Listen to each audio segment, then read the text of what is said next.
people who don't even know politics much are being used for political promotions, etc. And election seasons are like wedding seasons for them. Another thing which we have seen in last 5 years is that voter has become quite transactional. Okay. When Delhi is facing the pollution, everyone wants to talk about pollution issues, everyone wants to put up statuses, everyone wants to have a comment here and there. But has any political party even made it a part of their manifesto? None of them. The sample sizes are so small, the resources being put in are so few, the channels are only doing it for TRPs, just they want to get the results out first, not right. Hello and welcome to this very special conversation. We have with us Naresh Arora, co-founder Design Boxed, political strategist. He's worked with Congress, NCP Ajit Pawar, spearheaded political campaigns in Maharashtra, Chhattisgarh, Punjab, Himachal Pradesh, Rajasthan, Haryana, Assam, Meghalaya and Karnataka. Naresh, thank you so much for speaking to Brut. Thank you for having me. That's a long list, but first start by telling us, how did you move into political campaigning and strategy? It began about 9 years ago, as you were saying. Yeah, it began in 2016. It's 9 years now. Okay. So Design Box came into existence in 2010 though, but the idea was always to work in political atmosphere at some point of time. But I think we started a bit earlier than the market was ready for it. So initially we did struggle to find some footing in the space. How do you mean when you said the market was not ready for it about 9 years ago? I remember my 2016 days itself when we started with Punjab elections. So when I used to pitch up to individual clients, we had developed some constituency model. So people used to like the presentation a lot. We used to make video presentations. They used to like seeing themselves on screen, etc. Very happy about it. And when they used to come to the budgets and all, they were like, "Ye to meri masi ka beta kar lega. Ye to mera bhanja kar lega." So the market wasn't ready at that point. People thought that it was something that anybody can do it. So once things caught up, people saw the benefits and fruits of professional approach in electioneering majorly. Then I think it opened up a bit more. And today, where we stand, I think none of the political parties, in fact, none of the political candidates, no elections go without professional expertise helping at someone at some stage. How critical are influencers now? Or let me rephrase that a little bit. Do political parties need influencers? I have a thought on this that when someone is doing a kind of promotion which in a way it's called influencing their viewership, and everyone knows it is being done for a paid mechanism. So I think that level drops. So rather than engaging or bringing in paid influencers, it does help more that if you engage with people on the ground who have their organic followership and they have their own ideology, their own viewership, etc. I and our organization tries to go that path. But of course, as we see that people have been using influencers in a big way, and influencers have been making big money. I sometimes feel envy that the people who don't even know politics much are being used for political promotions, etc. And election seasons are like wedding seasons for them. So the market is there. People are trying to use it, but I think that influence is going down now. People get to know that, okay, fine, this my guy does paid promotion. So if he's promoting A, B, or C, it might be for money, not for some ideological influence, etc. Okay. I want to speak a little bit more about and get your input on the influencer bit, what you're talking about. We've seen in large democracies, right? Let's take the recent US election. We saw that what President Trump did in speaking to a lot of YouTubers, more than probably legacy media. There's maybe truth in that it did help him reach out to a younger audience and a different demographic. What you're saying is really interesting, where we have so many influencers, there's paid partnerships, etc., all of that space. But let's talk about a little bit about credibility. How are you as a strategist looking at, if you had to advise any politician today, in terms of becoming credible on social media? How do you view legacy, reaching out to legacy media? Because I think there is a question mark now in terms of credibility on what is being shown in some spaces versus now what's happening with influencers on social media. So what would your advice be on building a political campaign of credibility for a politician? I'll answer it in a different manner. Let's talk about this interview. You are asking me questions. I am trying to give my thoughts on it. Now, your viewer, whosoever your viewership is, you build a lot bigger base in last 7, 8, 10 years. They will see that whether the conversation is free flowing or not. The credibility of the platform or the conversation itself builds in influence. Interesting. When you're talking about Mr. Trump using YouTube influencers, or for that matter, Indian politicians, whether in national elections or state elections, having a conversation with ABC, whether a legacy media or the influencer network, it's the conversation and the questions. You're known to be smart by your answers, wise by your questions. If you have that, that there is no filter in the questions, and the questions are what the public wants to know, the people want to know, I think that builds in more credibility than anything else. We have seen very respected names in the past going down a different path in which people are not probably looking up to them as they used to, and some of them probably leaving the field and still being looked up to in a respectable manner. It's all about that, how do you conduct your interview? How do you conduct the conversation? What kind of questions are you asking? Are they of public interest? Are they going to matter? Are they difficult ones? Are they tough ones? Are they getting out of the interviewee what the public wants to know? That builds in more credibility. It can be you, it can be me, it can be anyone else.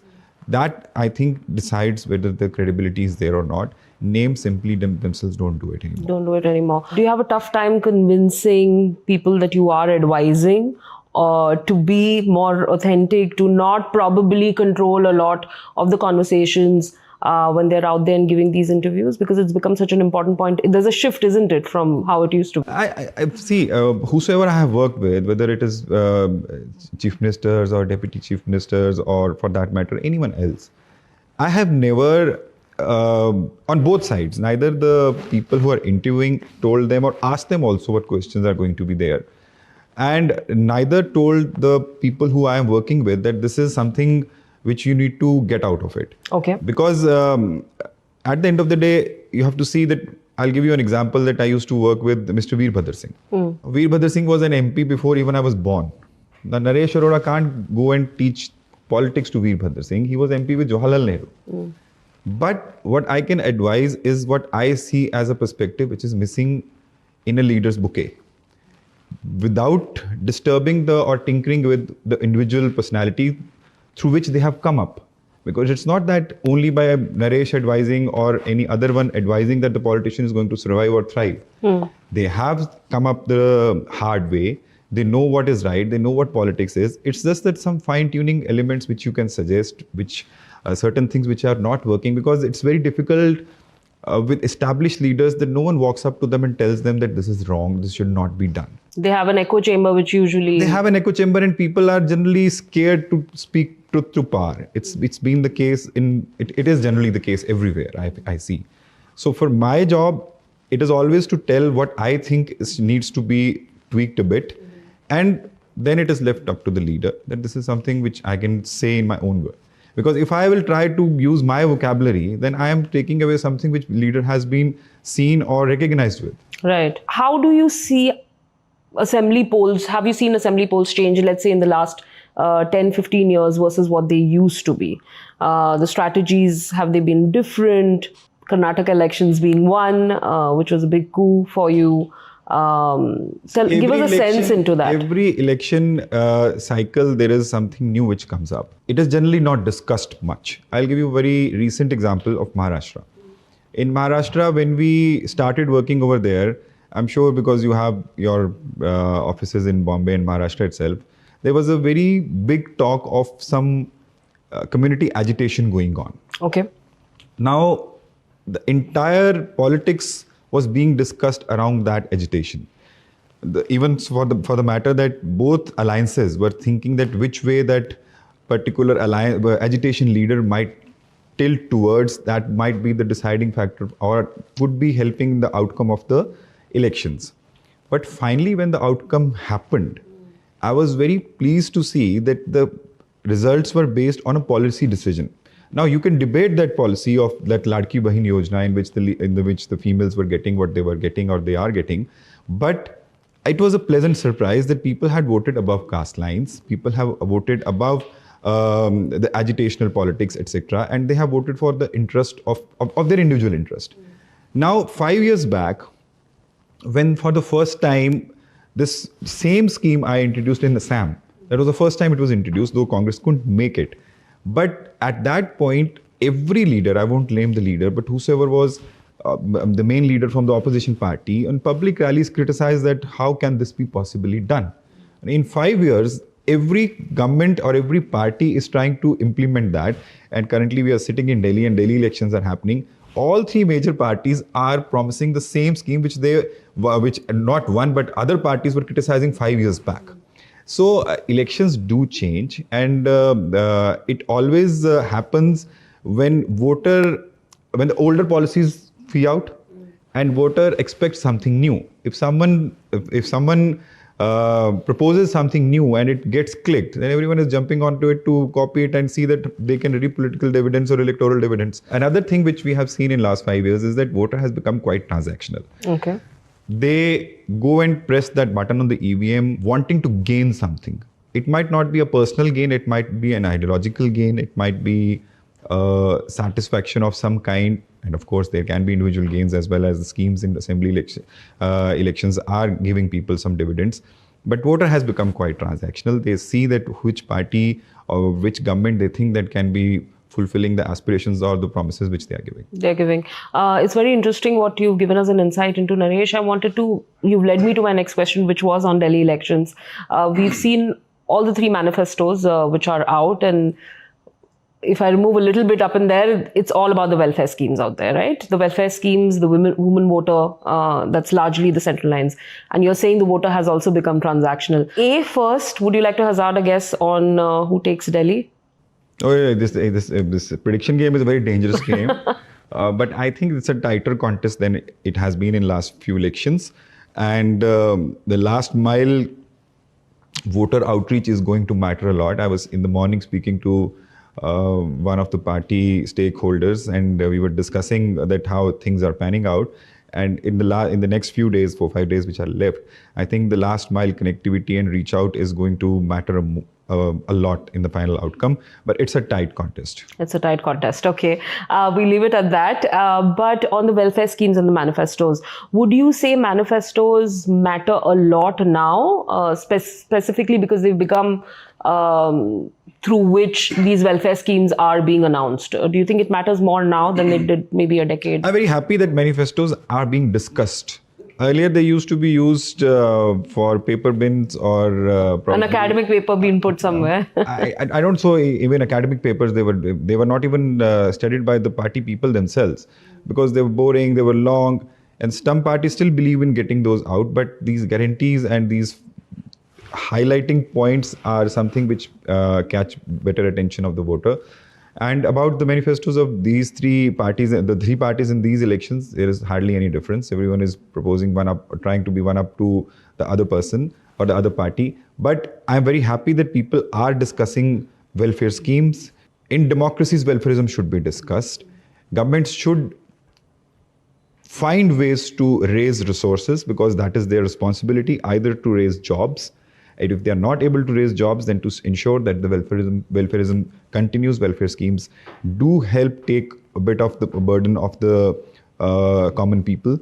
And these schemes and policies are driving elections. If welfare policies are driving elections, voter is a happy lot. It's a good thing for the voter.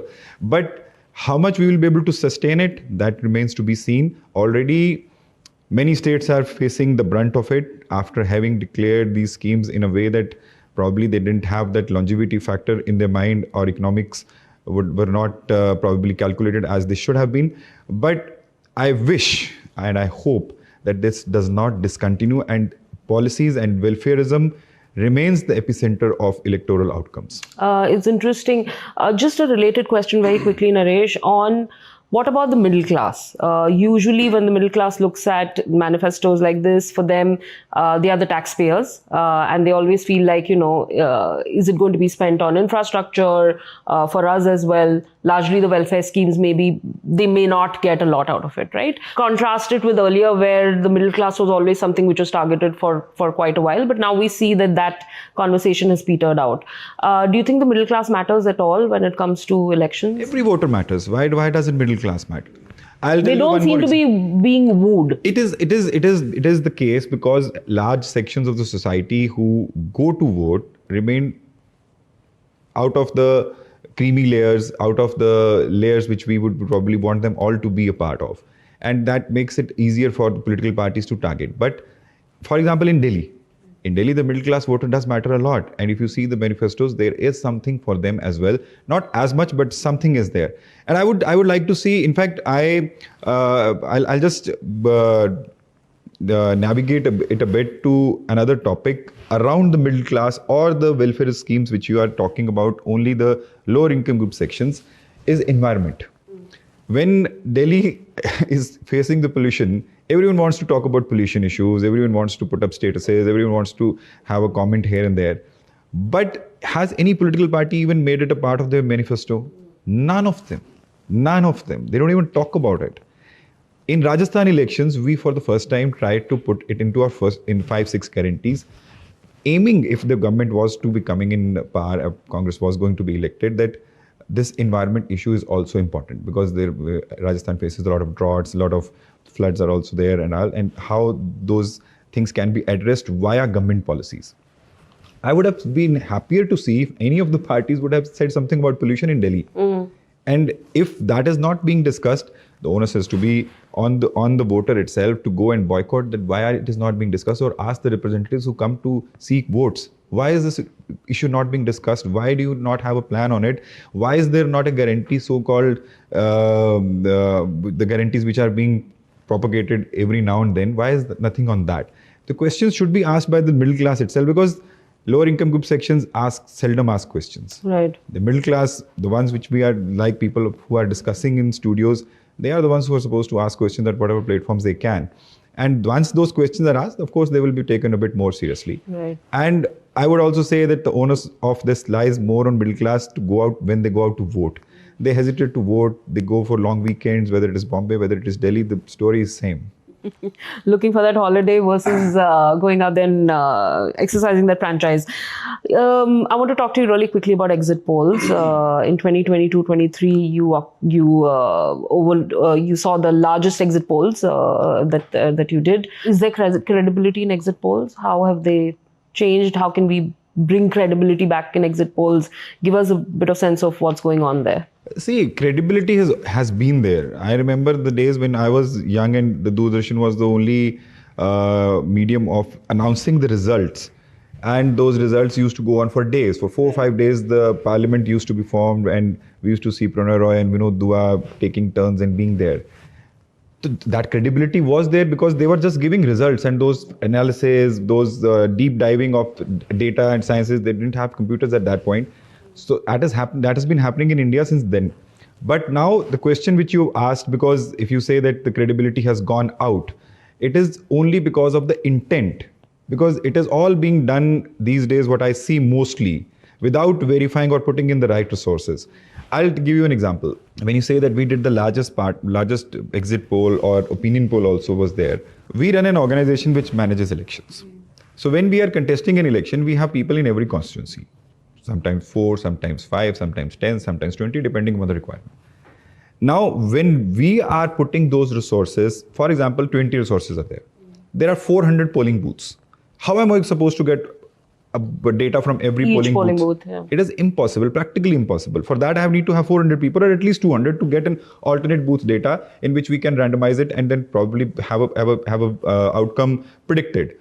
But when I see the people who have been conducting these exit polls, and most of them, not all of them, but most of them, the sample sizes are so small, the resources being put in are so few, the channels are only doing it for TRPs, just they want to get the results out first, not right.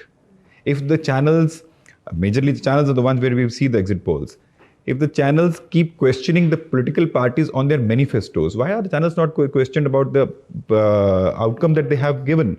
And they can't wash away their hands by saying that they've partnered with someone and they are telecasting ABC's results. But you are selecting an agency, it is being relayed on your platforms. So I think the responsibility lies with everyone, that whosoever is conducting an exit poll, it is an important thing. It can impact a lot of things, markets, it can impact a lot of lives, political lives, otherwise. They should be done with more diligence and right intent. Okay, more diligence and right intent. And I think the onus is also on the media who's running it to... More so. More so, okay, to get it right. Give us a sense, and I have to speak to you about the Maharashtra elections and polls. Share an anecdote with us on... From a time over there where you strategized something and there was high stakes, maybe you convinced somebody to do something. Give us a sense now that, all of it is out in the open and the results. Give us a sense anecdotally on what was it like and how did you go about it? It was one of the most difficult elections, and more so because I was working out of Congress party for the first time, and it was almost against Congress party. And my comfort zone wasn't there, because in Congress party, I know how the systems work, and I was working with a new party. Our team was working in the new party. The second thing was that the party we were working with and the leader we were working with, he was at the bottom of his probably political career at that point. And the party was completely demoralized. I used to meet MLAs and they were like, it's all a gone case now. And from that point to, first of all, act like probably a nanny to them, to no, everything is going to be fine, we'll see how to happen, we are going to win. I remember giving my speech, the party introduced me to all their office bearers, and I was giving the political speech to bring confidence to the MLAs and cadres and all. I was thinking that, am I the leader or I am working for the leader? But anyways, when we started working over there, these all challenges were there. And anecdotal, as you said, that it's a very famous thing because people have been talking about it, that I told them that we are going to go pink. Okay.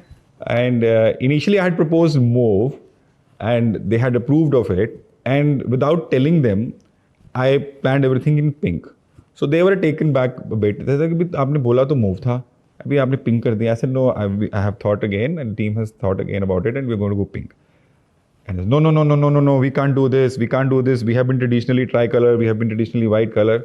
So it took me some time for them to be convinced. And that pink idea came to me from Mr. Ajit Pawar's budget speech. Okay. In which he announced the Ladki Bahin Yojana. So he was wearing a jacket. So from there, that idea came to me, because this is something which we want to recall. So because there were 3 parties in the alliance, all of them were out there to take credit for the scheme's success. Yeah. And Ajit Pawar's party was the smallest party. So the least of the credit was going to come to them.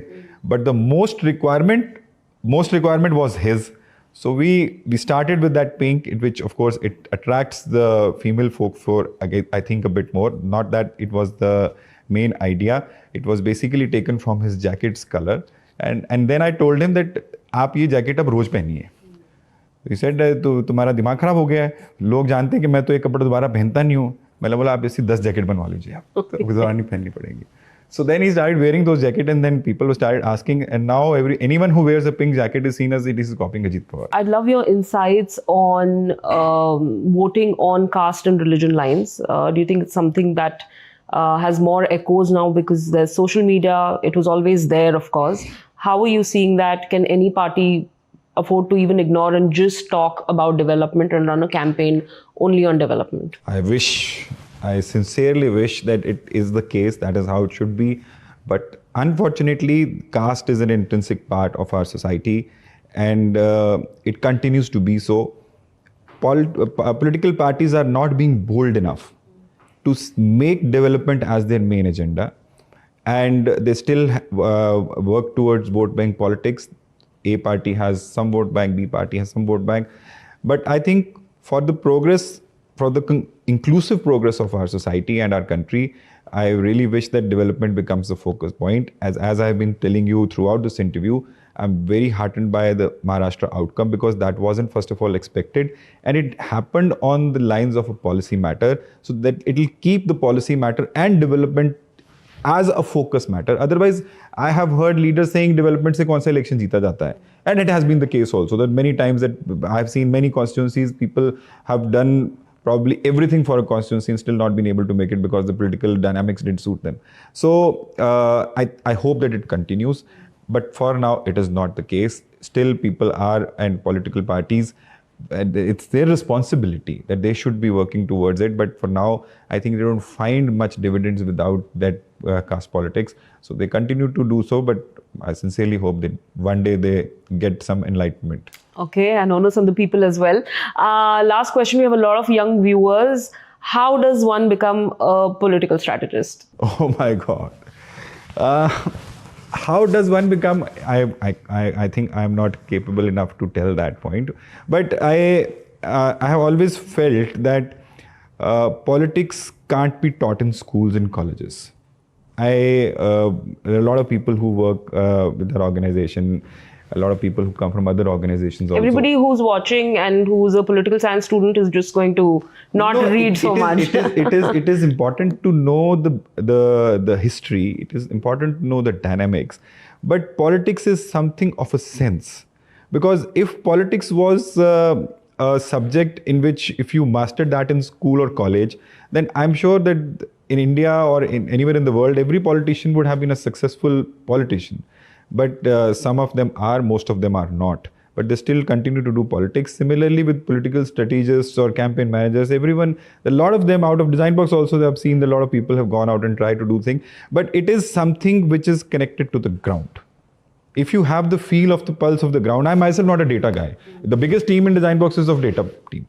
But I'm myself not a data guy. Data comes in, I have a look at data, we of course take it into account, but I have myself seen data going wrong many a times, not mine, but otherwise as well, as you've been pointing about in exit polls as well. So to become a political strategist or campaign manager, I think you need to go to the ground more than colleges or listening to podcasts. They should go to the ground more, stay with the rural India, see that how people think, what their issues are. That will probably help them devise and come up with better solutions, which will help if they are going to do something professionally in this field. Okay, thank you for that. Naresh Arora has been super enlightening and fun. Thank you so much for talking to Brut. Thank you.